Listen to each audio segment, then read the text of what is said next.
Hello there. Every time, every weekend, you allow us into your homes, into your private spaces, your living rooms.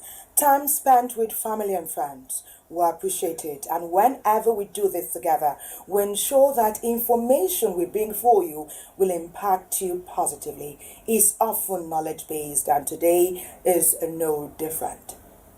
Do you know that today, 25th of April 2020, is World Malaria Day? Tomorrow is World Intellectual Property Day, but today we'll be having some guests to talk about it. Finally, the word on everybody's lips at this time, the word over, is COVID-19, coronavirus. We know that the numbers increase, but what we focus on at this time is patients being discharged and the recovery rate. We do not relent on prevention, washing our hands, using our sanitizers, social and physical distancing. We will take off with talk on social and physical distancing. How essential? To whose benefit? We will set the tone with this, put together by Francis.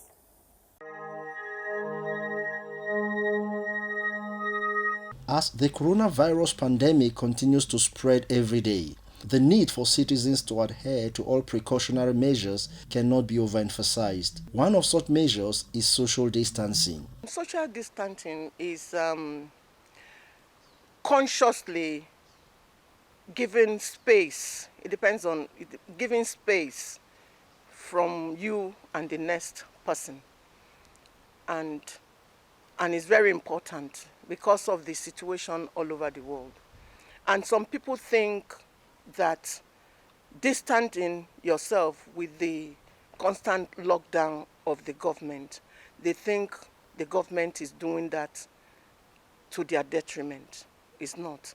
It is something that we all need to take seriously. Of course, it's new in our system. It's new all over the world. People hug, people kiss, right now, if you hug somebody, it's no more social distancing. It is hard to ask people to suddenly change social norms and habits that are so instinctive. However, social distancing is one of the proven measures to limit the spread of coronavirus. Therefore, we must learn to change our behavior to save lives, especially for those who go out every morning for exercise. You can do exercise by yourself. You don't need crowd to do your exercise. You can walk down the stairs. Like I walk around my compound 7 times until I'm tired. That is an exercise. I don't need to call somebody come because you don't know what that person is carrying. No, the coronavirus is not written in anybody's face. You can be healthy and then you are suffering from coronavirus, and then you are going out with crowd to do exercise. You are giving yourself a sentence, a lifetime sentence. It is important to explore how applicable the concept of social distancing is in a society with a seemingly unstructured system, as we still see people in groups, especially in public places like the banks and the markets, whenever they are allowed to operate. I don't go to market. I don't even send my words to market. I don't send anybody to market because I know that it is terrible to go to market at this time, because market is called market. It's crampy. The person who is selling the vegetable could be having it and everything is wrapped in the vegetable. You carry it home. You have contacted something that your family, you don't know where it comes from. You don't know if it's from the meat. You don't just know. So I still insist. It's just that we are not organized in our country. If we are properly organized, people will not go to market. No matter what you are, no matter how rich you are, food is supposed to be, they're supposed to be dropping it for you in the house. You just come out and see it, so you don't have to go to market. They need to close that market because we are in dangerous situation. Both federal and state governments have announced different stimulus packages to cushion the effects of the lockdown on the less vulnerable members of the society. However, in an attempt to meet these needs, the social distancing regulations must not be compromised. How do you social distance? Either you know where they are living, you tell them to be in the house, you carry the food and put at their doorstep. If you don't know anything, go to Google and Google it and see how people are doing it all over the world. You just wake up and you see food in your doorstep. That is the only way. If not, you just hear that people have died because of the way they are. Even use yourself that is even carrying the food to go and give them. You can contact, as you are giving them, you can contact the virus. Responsible food and cash distribution strategy with social distancing to assist lower income households in the COVID-19 era therefore becomes imperative. Carry chair, distance it, let everybody, because if not, if you don't do that, they will rush you, they will carry the food. You don't know what to do. So what you do is let everybody sit down in a seat. You can afford to rent seat of 1,000. That's my own technique. If I'm involved, rent the seat. How much is seat? Rent seat. Put the food there. Let the people sit down. And then either they sit down and then you carry the food. It depends on where you are going. While this is a challenge, we must do all we can to take responsibility and adhere to the call for social distancing. So, our focus on Weekend Deal today will be to explore the whole gamut of social distancing and how we can all help in enforcing it. Weekend Deal. That is a message that is being shared worldwide. The virus cannot move on its own. Human beings move the virus. So if you stay still, stay at home when necessary, except you're obliged to come out like you provide essential services. Stay at home. The virus will stop its movement. Then when you're out, maintain social and physical distancing. Perchance you are moved to motivate and inspire people with messages and products and services, perhaps food. We're being advised. Make sure it's orderly and don't let the outcome be more damage, okay? Get some seats available and ensure that the people who are coming to benefit from your largesse benefit at the end of the day. You're watching Weekend Deal. We're still talking about social distancing. We go to Lagos now. Some markets open, sometimes 3 times a week, sometimes every day for stipulated hours. How is social distancing being maintained? Is it possible? In the wake of the coronavirus pandemic, popularly known as COVID-19, for which no known cure has been found or any vaccine approved because of its novel nature, which makes this strain of the virus very strange and new to scientific studies, several precautionary measures have been introduced and advocated to curb the rapid spread and transmission. Among these measures are the regular hand washing with soap under running water, use of alcohol-based hand sanitizers, sneezing or coughing into the elbow or disposable tissue, and more importantly, social distancing. Social and physical distance, according to my understanding, means giving the next person an arm's length. And we're enlightening our people that we have to give gap to each other because of the coronavirus. If you don't observe it, it's no good. Definitely we're going to have the problem. Public places such as food markets have remained operational in Lagos and other states despite the presidential lockdown because of their essential nature. A visit to some of these food markets in Lagos to check the level of observance of social distancing presents us with this.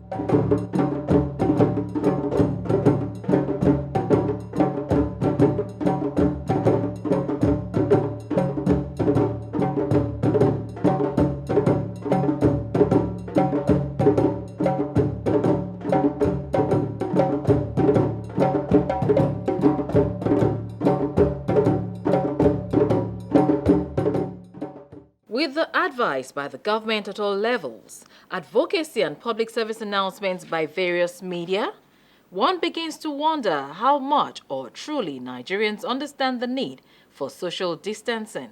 These people are not abiding by it. And that is why I'm also in the market today. We've gone, immediately I leave now, you will see them again. Because they say fruit market, they should open. But not that they should open, they said 10 to 2. Now, from now onwards, if they don't keep to that time, we are going to decisively with them. Because anybody buys something, you can buy it from 10 to 2. Once you know it is 10 to 2, you keep to it. See them, no distancing. See all of them, there is nothing like that. As the figures of confirmed cases of the coronavirus pandemic continues to rise, especially in Lagos, which sadly is the epicenter, there is an urgent need to stem this ugly tide.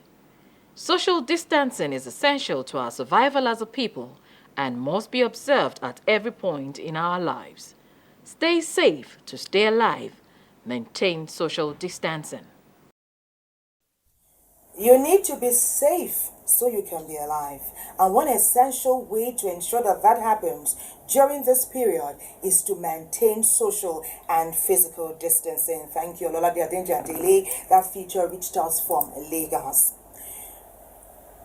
We have the Honorable Minister for Health with us this morning on Weekend Deal, Dr. Sage Haniri. Thank you so much for making the time to come and chat with us today. Thank you for inviting me. There's so much happening. Today is World Malaria Day. We're also talking about COVID-19, social and physical distancing. But we'll take off with malaria. The word out is that the symptoms are the same. And today being that day where we're marking malaria, would we say that there needs to be more clarification about symptoms, about manageability for both? Yes, indeed. The symptoms are similar, not exactly the same. Malaria induces fever, just as COVID-19 does, and actually a series of other ailments. So the doctor has to do what they call differential diagnosis in order to zero in on exactly what the correct diagnosis is by taking in other symptoms and carrying out a physical examination when the need arises, and also doing laboratory tests so you can zero in and pinpoint what the problem is. Could the care for or the focus now on COVID-19 impede the necessary and requisite treatment that malaria patients may require? Unfortunately, yes, it will. We expect that it will, so we sent an advisory to all federal hospitals and institutions to be aware that they must continue with routine services. They must continue to look after all patients with the normal pattern of diseases that come up in the hospital and not assume everything is COVID-19.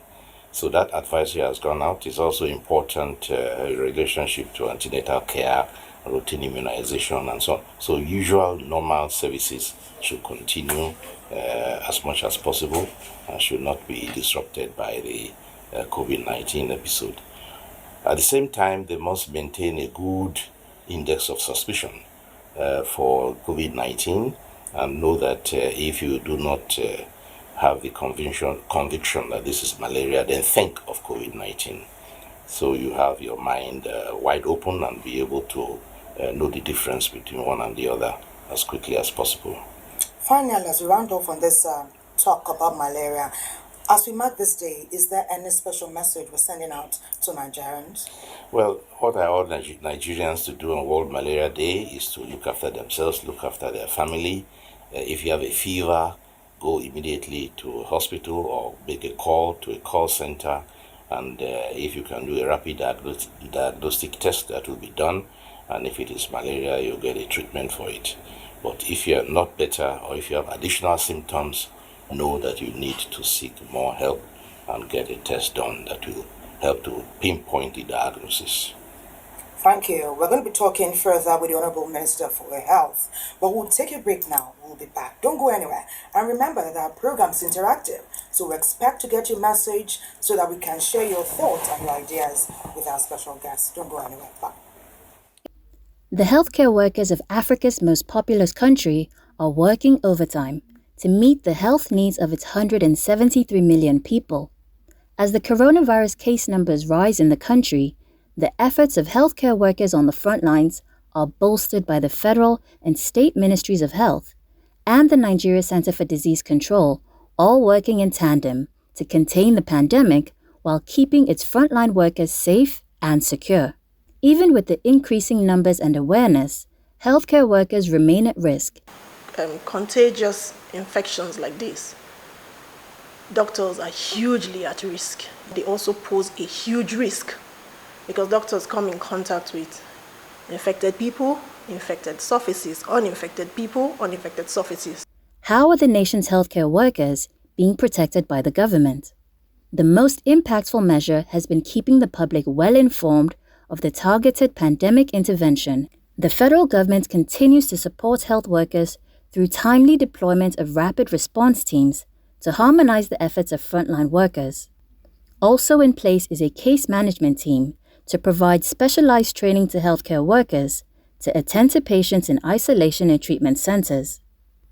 As healthcare workers around the nation continue to implement detailed measures to combat the pandemic, such as door-to-door checks on residents of different communities, the government is ensuring that the dedication of all health officers is duly appreciated.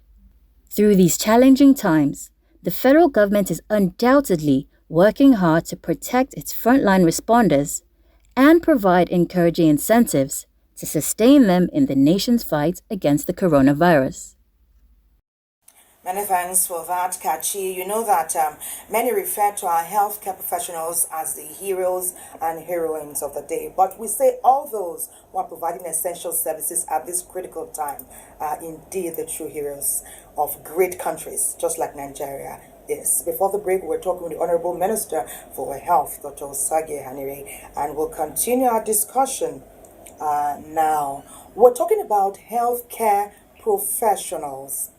They are working assiduously at this time, and oftentimes most of them come in contact with patients that have COVID-19.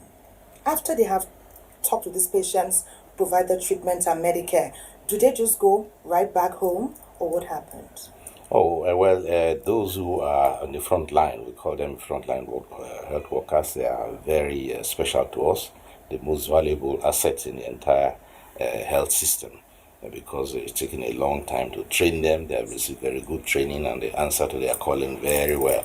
So we protect them, and we are always unhappy if anyone gets sick and has to go into isolation. That means one more person out of the line of duty.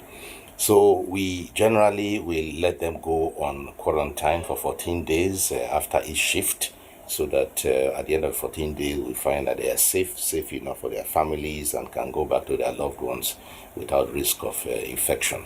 Yes, routinely we do that. Those who have been exposed in the course of work will go on quarantine.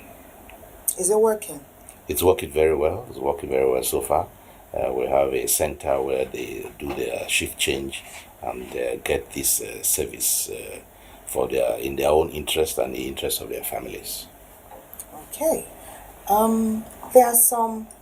We know that COVID-19, because it came upon us at a time where we'll say it was least expected.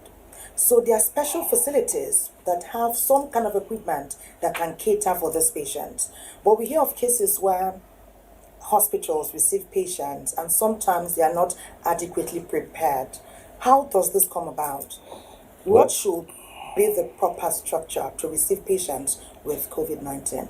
Well, the standard process is what you call triaging. When you see a patient, you first of all carry out the analysis of what problem he has come with or she has come with. And during that period, you decide whether this is something that you can handle or something that you need further tests for. If you realize straight away that that is not something you handle, you do a referral. Referral is very important, but it is not correct to send the patient away before doing that triage. So if you do a triage like that, send them over to a hospital where there's a specialty, a group of specialties that handle that particular case. Now, the coronavirus infection itself is highly contagious in the sense that it spreads so easily. And once a facility sees a patient suspicious For that, should send them to a place where they can do a test, and or if possible, call for an ambulance to come and take them, or at least a form of patient transport, to take them to a place where the diagnosis can be carried out, and if possible, to a holding area where they will be until the diagnosis result comes out, and then they can either go into treatment or further diagnosis will be done to ascertain what the problem is and the appropriate treatment to be given. So the way things stand now, it does seem as though every medical facility should be prepared. Every medical facility should be prepared. Every doctor by now should have heard of what the situation is like with coronavirus and should be prepared for it, both in the public sector and in the private sector. We have very good partnership between the public and private sector. The private sector offers 60 to 70% of the first point of call for Nigerian citizens seeking help. So the relationship is very good, and we encourage them also to be aware of the need to be careful and to be have a good index of suspicion. Okay. There's also some information that we get that some patients go to medical facilities and do not give accurate medical background. That is not Can we a good tag thing. this self-stigma? I mean, what is really happening with that? That is not a good thing at all, because in the first place, it is not in their interest. If you do not give full information, you mislead the doctor, and the doctor can come up with a wrong diagnosis for you and give you the wrong treatment, and that might delay your recovery. On the other hand, it can also be risky for the health workers, because you also mislead them into thinking not to do what they should have done for their own protection. So both ways it's not wise at all to mislead the doctor. The point of going for a consultation is to have a one-on-one, private, personal conversation with your healthcare provider, to be open and honest, and to know that whatever you say is kept in absolute confidentiality. There is the law of confidentiality between a doctor and his patient. So you don't need to hide anything or mislead your doctor. You need to be able to help yourself, help your family, and help the system. There has been a recent explosion in COVID-19 patients. Within a week, we went from 500 and something. We've crossed the 1,000 number this time. Yes. Are we not doing enough as citizens? Where is the gap? Well, I wouldn't say there's a gap. In the first place, we have already warned that we are going into the phase of community transmission. At the beginning, when the COVID-19 bearers or carriers used to come into this country through the main airports, we did very efficient contact tracing. In one case, we traced up to 179 persons. Those are those who have been in touch or in any kind of contact with the index patient, to test them, put them in isolation, and ensure that they were not carrying, they had not acquired the disease. In that particular case, we found 2 of the those who had acquired it, and they were treated, and within 14 days or 21 days, they were good to go.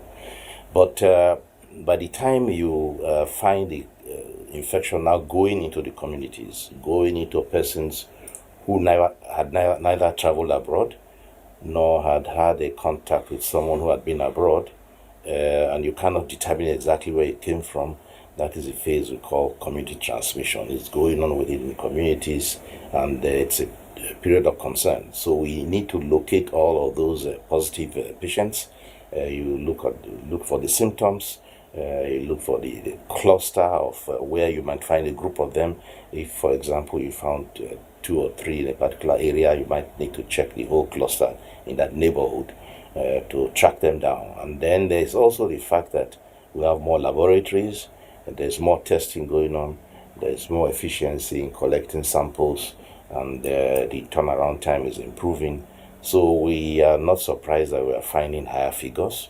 It is at one time a sign of improvement in diagnostic capacity, and on the other hand, a sign that there's community transmission going on, which we are trying to get control of. If we can get control of it, it will be the better for all of us. It shouldn't expand beyond what we are seeing now. There are some parts of Nigeria where information is reaching us about increased numbers. Perhaps because lifestyles are different, people interact are different. Are you going to devote special attention in terms of equipment and Medicare to those areas? Oh yes, those are the areas we call hotspots. If you have a hotspot, you go after it because that is where you can have an exponential increase in number of cases. You can even have an explosion. So you find that there's efforts go in there. A rapid response team goes in, is sent by NCDC to help in organizing the identification of the cases, the testing, and the isolation of those cases. So those hotspots are particularly interesting and also very vital in the fight. Lagos has been a hotspot for a long time, just as has FCT. And we're also looking at Kano. Kano is doing a very good job. The government there, the governor is particularly interested in healthcare, and he's pursuing the emergence of cases there with very great determination. And the doctors there are very competent. I have spoken with some of the epidemiologists, and they are doing a very nice job in trying to get control of what has happened in Kano. There are sometimes some information in terms of patients may fall through the cracks. We hope that we have less and less of this as we move forward. Do you think that we have enough adequately prepared medical professionals on ground at this time? Yeah, and there's been talk about incentives for them. Has that come to pass? Yes, both of those have come to pass. In the first place, we are increasing training as much as we can. We are recruiting people, training them.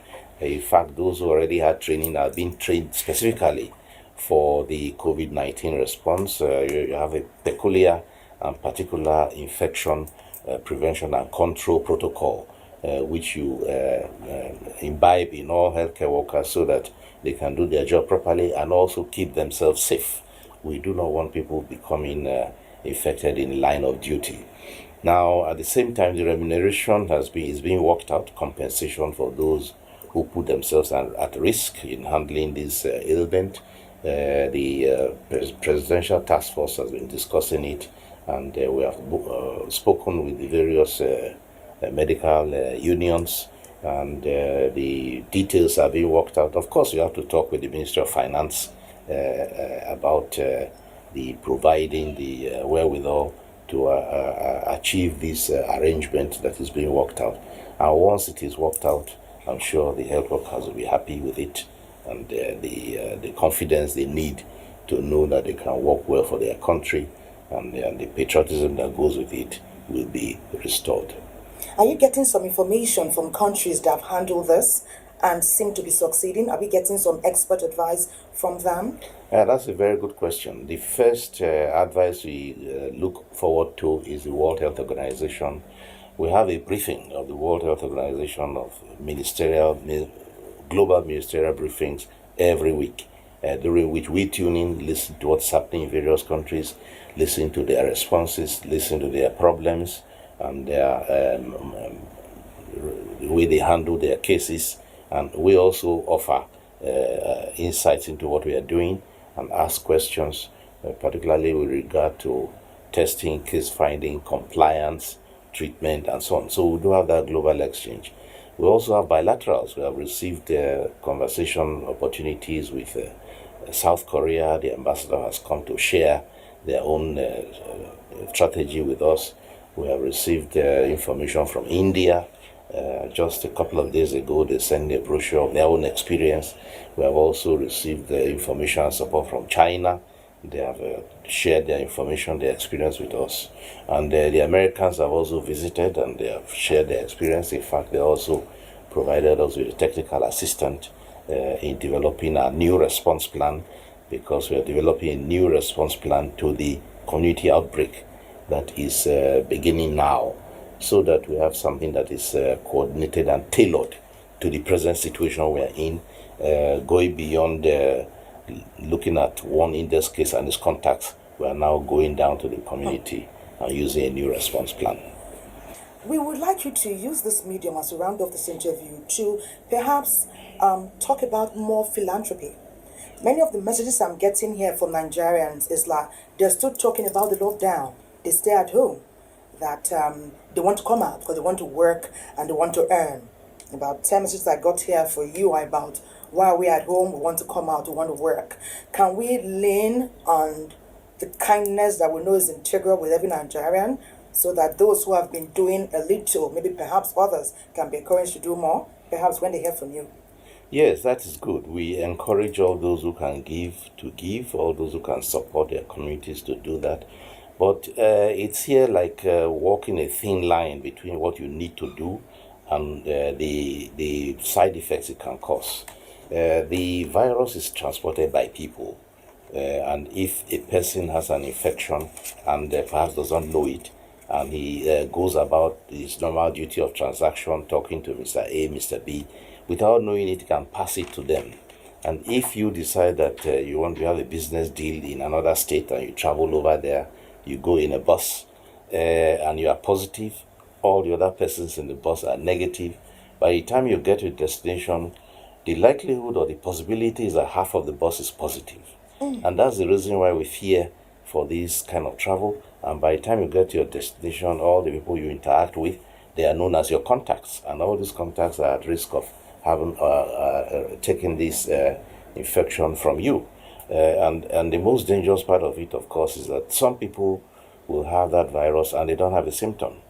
Some will have just mild symptoms, others will have just a little fever, a little cough, and they get away with it. But someone else who has pre-existing conditions like diabetes, hypertension, who might acquire this virus from a person with little symptoms, can fall very ill, can lose his life. And so the majority of the cases who have lost their lives had underlying illnesses and probably acquired this virus from someone who probably had no symptoms at all. So this is a risk, and that's why we are discouraging all travel. That's why we're saying stay at home. And the closer you are to someone, because this is a virus that is spread through droplets and through aerosoling. If you cough, for example, or sneeze, you spew out a whole lot of droplets, invisible droplets, which someone else can pick up within a certain distance of about 6 feet, and that person can become infected. So the stay at home is a requirement to reduce the risk of transmission. But it has a side effect that for people who live from day to day, who live from hand to mouth, people who do not have enough of savings, then it becomes a problem after a few days of staying home. And how do you get along without being able to go and get some money to feed yourself? How do you go for food? On the other hand, if you go out for food, you are going to risk catching and coming back to your house with that infection, which will keep you locked up for 14 days minimum. So it's walking that thin line that is very difficult for government to walk, but looking after the citizens from 2 points of view. Don't let them get sick. On the other hand, let them go and be able to do their daily jobs and get some income. So that is the line that, and the most difficult decision that has to be taken, of course, by the president with all the advice that we get. And it's not an easy decision to take, but the decision is in the interest of all of us and the interest of the citizens and of the country. Thank you very much, Honorable Minister for Health, Dr. Sagi Ehanire, for coming to enlighten us this morning further.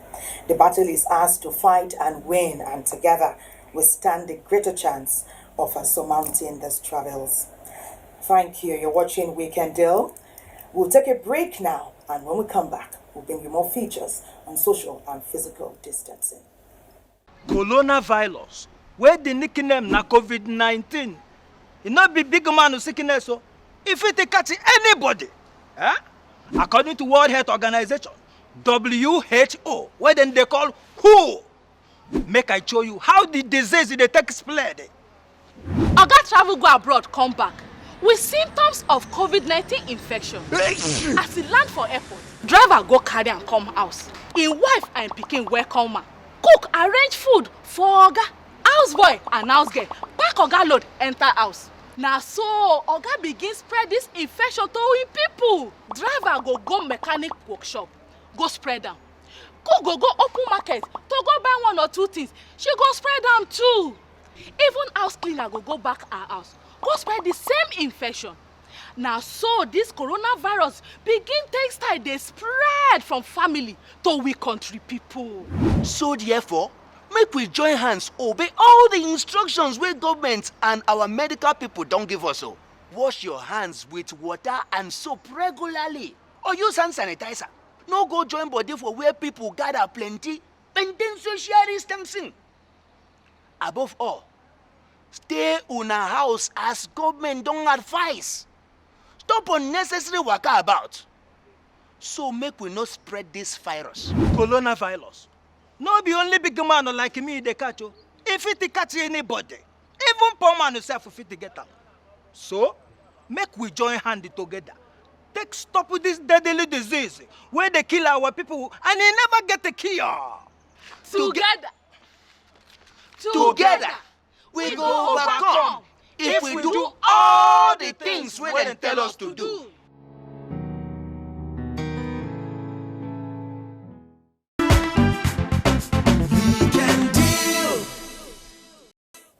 We're going to Akwa Ibom at this time, where they've put together a feature on social and physical distancing. What's happening at that end? Let's find out together.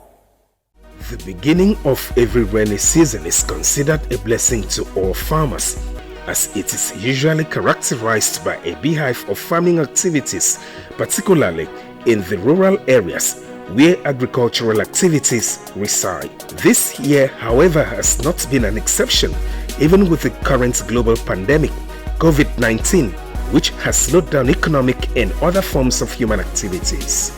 Interestingly, farmers in Akwa Ibom State have taken advantage of the total lockdown order by the state government to cultivate different crops. Me, I plant water leaf, I plant sand leaf, I plant curry, and green. I plant sand leaf, curry leaf, water leaf, vegetable. Similarly, people in other walks of life have also utilized the current lockdown as a result of the coronavirus to engage in farming activities. We are so much happy to have a farm that we are planting cucumber around this Mberebe. Everybody in this environment are proud about that. You know, cucumber, we are being imported from other northern part of the country. But nowadays, we have it in our domain here. With this stage you're seeing this farm now, the seeds has already been planted, which 2 to 3 days from now, it will start shooting up. What you see here is a cucumber plantation. We started to do this farm work by cultivating the land, tilling the land, and planting of the cucumbers. For Uwem Ibanga, the mechanical engineer turned cucumber farmer, the current situation has provided opportunity for him to actualize his dreams of cultivating and making cucumber meet the demands of everyone within and outside the states. I'm into farming. I'm meeting me in my cucumber farm. The motivating factor, according to him, is as a result of his passion for agriculture and his desire to promote food sufficiency, availability, sustainability, and economic prosperity, which are the key objectives inherent in the policy of agricultural prosperity of the current administration. Though farmers complain of trekking far to their farms as a result of the restriction order, they are optimistic that they will enjoy bountiful harvest given their commitment to what they are currently doing.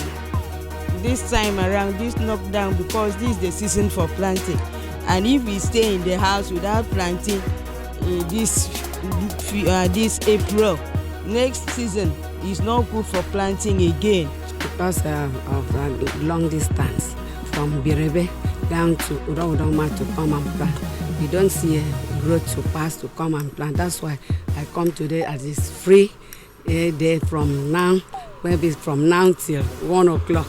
Chairman, Akwa Ibom State Farmers Association says the government has provided input such as fertilizer and improved seedlings to farmers this year in order to continue to boost food production and availability in the state.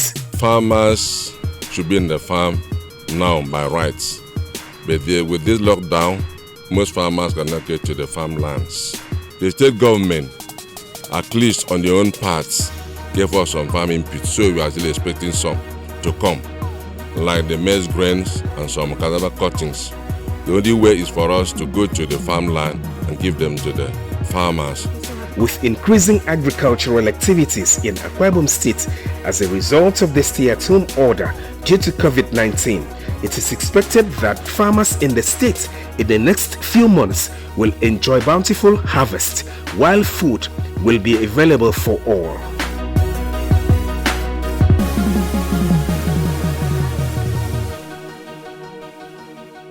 Thanks to NTLU for that feature on farming during the stay-at-home order. We are asked to stay home, and then farmers, this is the period when they would have been farming and perhaps looking forward to harvesting their crops. This is the new normal that we encounter, especially as tomorrow is World Intellectual Property Day. Kachi put something together for us. We'll start off with that, and then we'll talk with our guests who are already here with us. World Intellectual Property Day is observed annually on the 26th of April. Established by the World Intellectual Property Organization, the global event is meant to raise awareness of how patents, copyright, trademarks, and designs impact on daily life, and to celebrate creativity and contribution made by creators and innovators to the development of societies around the globe. So what is intellectual property, and how does this affect you? Intellectual property refers to the creations of the mind, such as inventions, literary and artistic works, designs, symbols, names and images used in commerce. The relevance of this is not lost on a society celebrated for its entrepreneurs and enterprising citizens. And it is important to respect and protect intellectual property belonging to you and others, to foster an environment in which creativity and innovation can flourish. This year, the World Intellectual Property Organization is conducting a virtual campaign themed Innovate for a Green Future. The World Intellectual Property Organization believes that innovation and the rights that support it are at the heart of efforts to create a green future, because the choices we make today will shape our tomorrow. Creatives, innovators and entrepreneurs can join the conversation on social media and together learn more about the central role of innovation and intellectual property in building a greener, brighter and more sustainable future. Yes, indeed. That is the hope of every Nigerian, building a more sustainable future. Sustainable in that we can hand something over to those who are standing by to step into some shoes at this time. Thank you very much for joining us this morning. Executive Director, CEO of the National Film and Video Censors Board, Alhaji Adedayo Thomas. Thank you. Also, we welcome you, Mr. Obi Ezelo, Director of Enforcement, Nigeria Copyright Commission. Thank you very much. It's great to have you join us on Weekend. Tomorrow is World Intellectual Property Day. When we say Intellectual Property Day, what does it entail, and why do you need to create a day to mark it?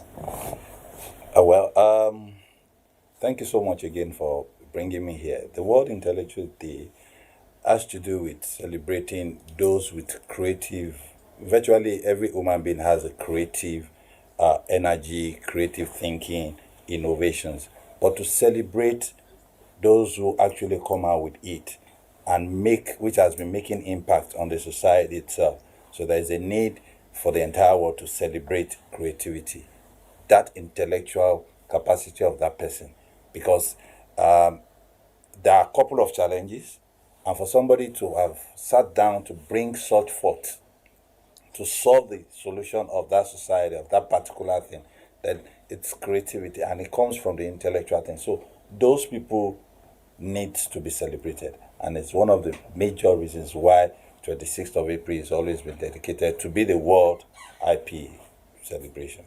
That's interesting. We'll talk about the unique way that day will be marked at the unusual period that we are in.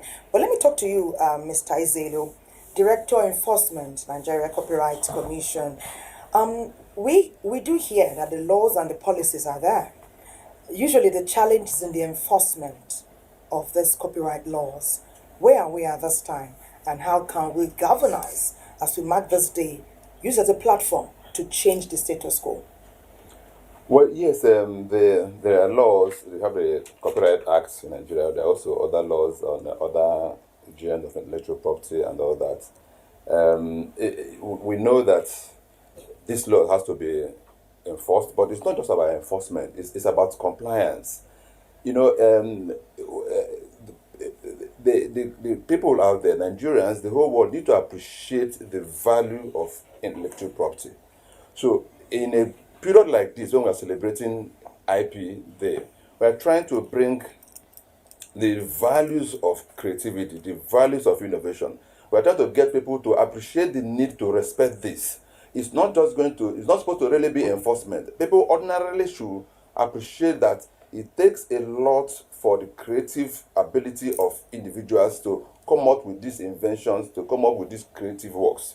So it's also important for the industry, the individuals and industry that put this together to be able to earn a living out of this creativity.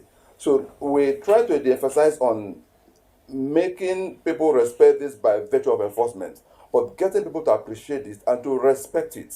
If a lot more people appreciate the values of creativity, the value of innovation, the value of intellectual property, then the work of enforcement is largely reduced.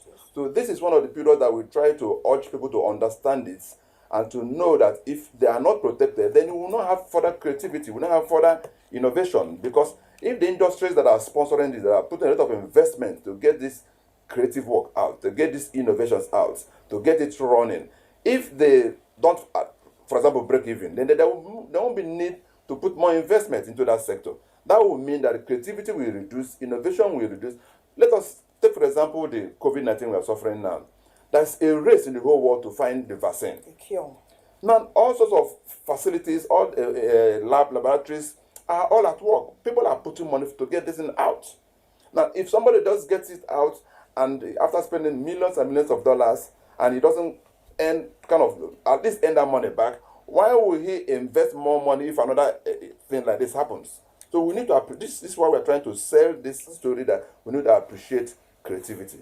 We do know that some people need to learn some things the hard way, because we have been preaching, talking nicely, explaining quietly, and there's still been a breach over time. Since I've been small and I'm grown, it still goes on. Something tells me that trying to chat with them one-on-one like we're doing may not get us as solid results as what we expect, but we'll talk more on that. Alhaji Adedayo, tell us, there's a lot of talents out there.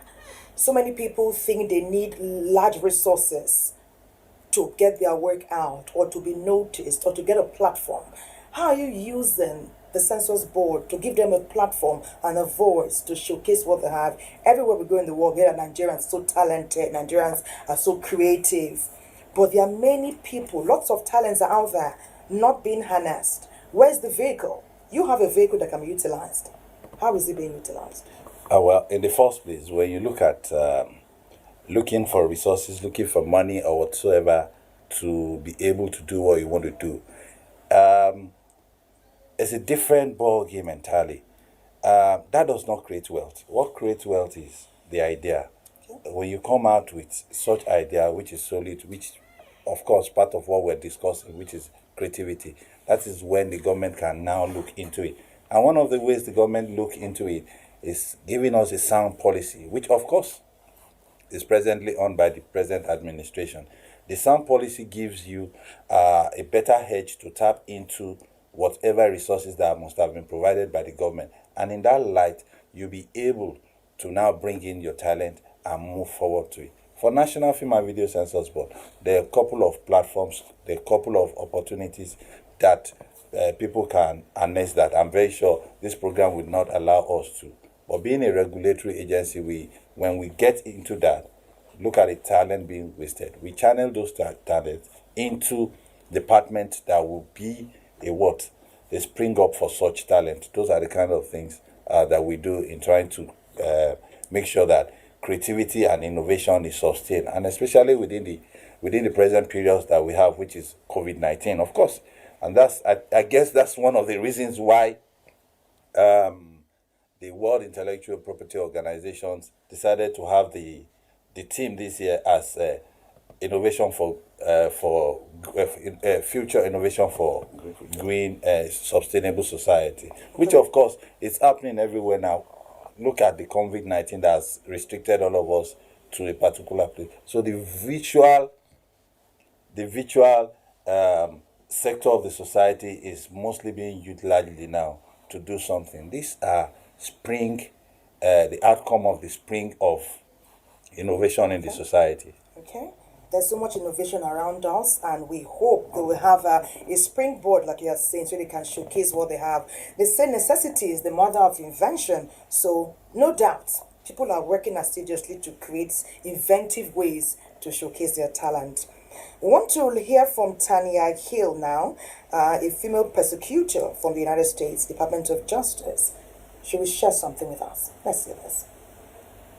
To build capacity in the justice sector to fight cyber and intellectual property crime. I am thrilled for the opportunity to engage with you, albeit remotely, to acknowledge and celebrate World IP Day 2020.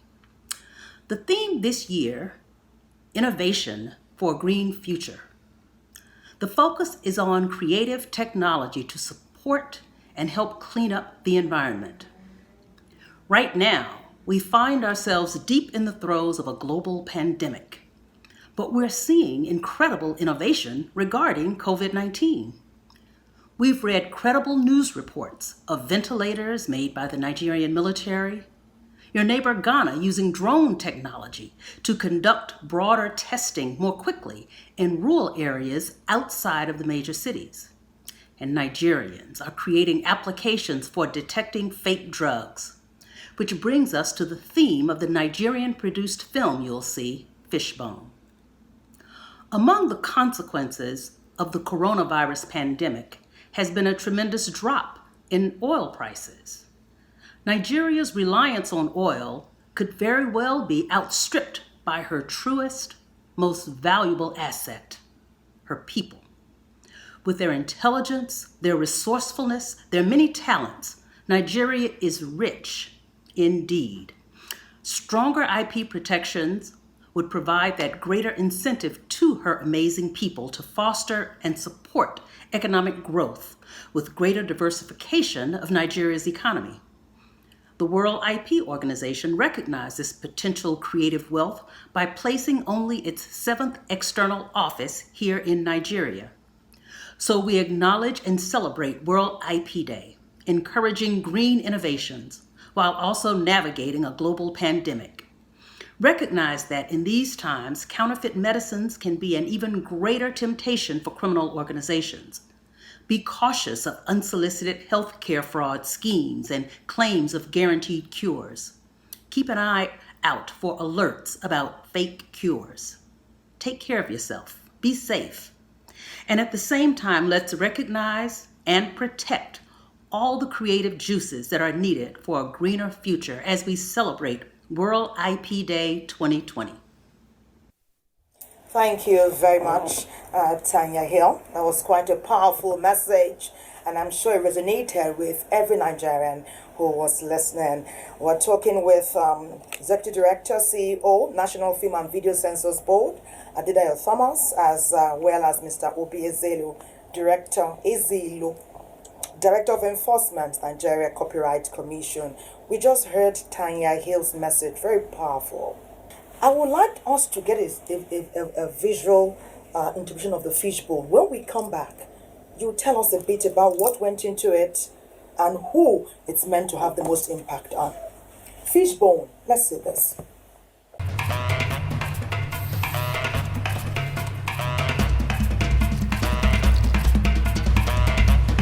Mama, gbé ṣe fún gbogbo ilé, mami.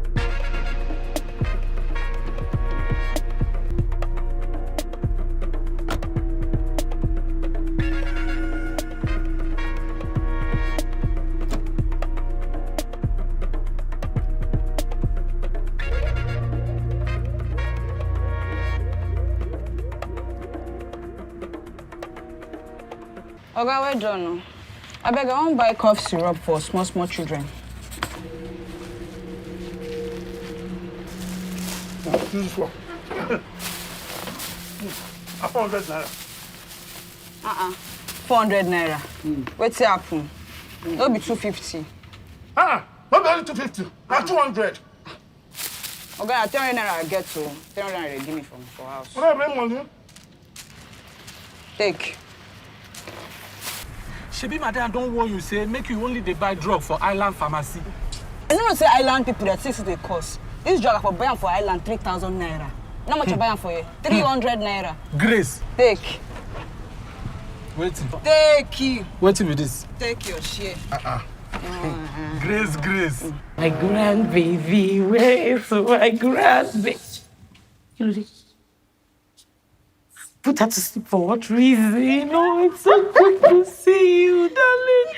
Oh, hey, boo-boo. Oh, come here. Willow, come here. How's she doing? She's been coughing in the plane, and it got worse when we arrived. Eh? What? Oh, why didn't you tell me? No, calm down. I gave her cough syrup. She's better now. Oh, wait. What's wrong with her?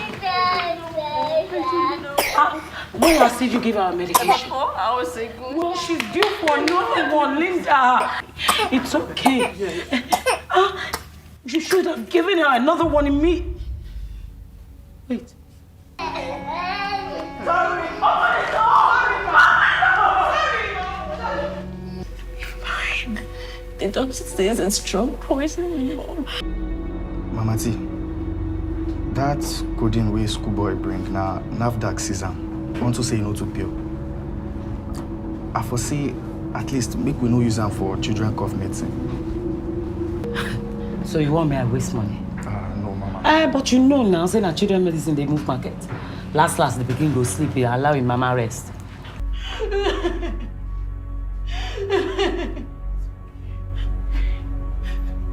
Get away from me. Get away from me! You murderer! Get away!